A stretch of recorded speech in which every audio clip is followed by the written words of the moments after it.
morning. Thank you for being here today. My name is Gene Paul Smith, and I'm the Chief of Police, Jacksonville Beach Police Department.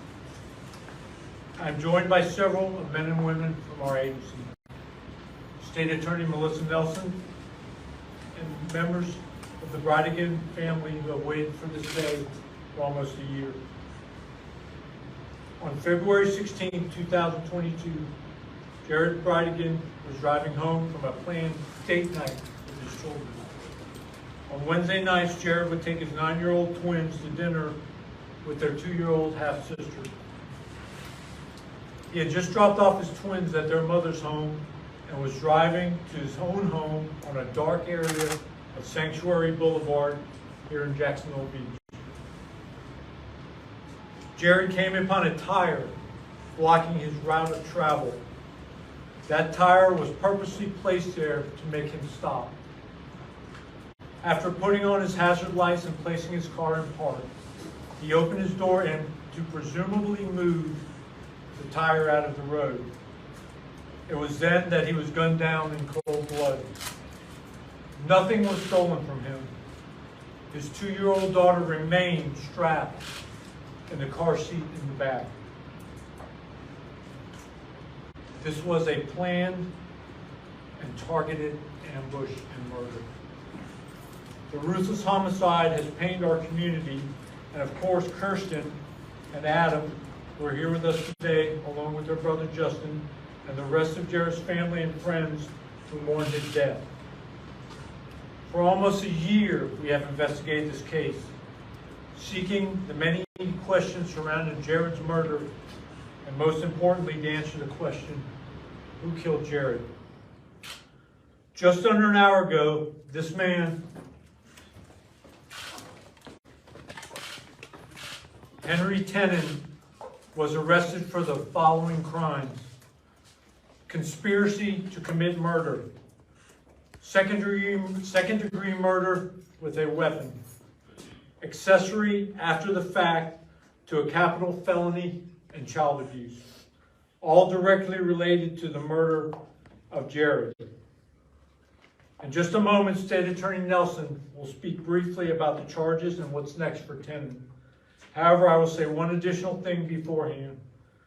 We ask for the community's help at the outset of this crime, and I want to personally thank everyone who has come forward to offer even the smallest bit of information.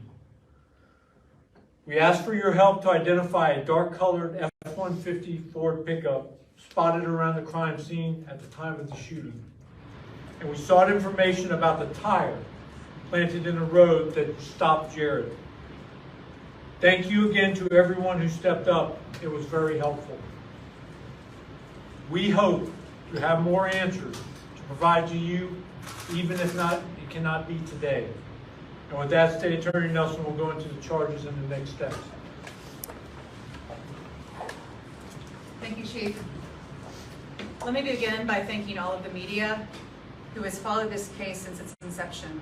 And Kirsten, Adam, your wife Carly, your brother Justin. I know this wait has not been easy, but as I just told you, I can attest firsthand to the level of commitment that this department, the Jacksonville Beach Police Department, ATF, and our prosecution team at the State Attorney's Office has devoted to this investigation.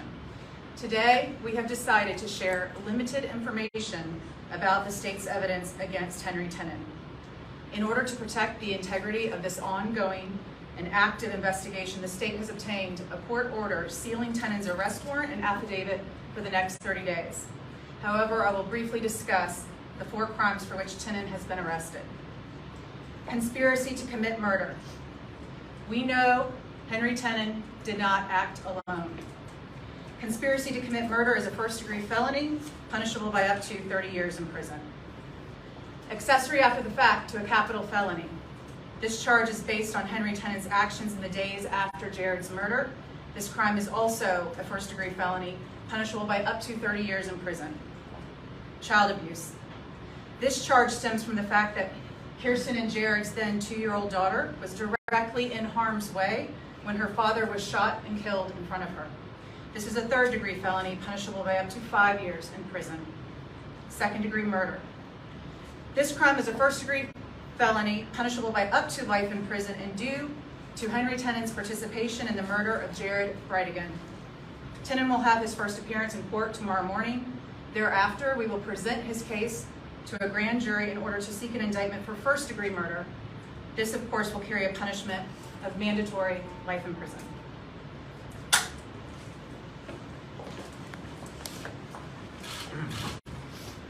Thank you, State Attorney Nelson.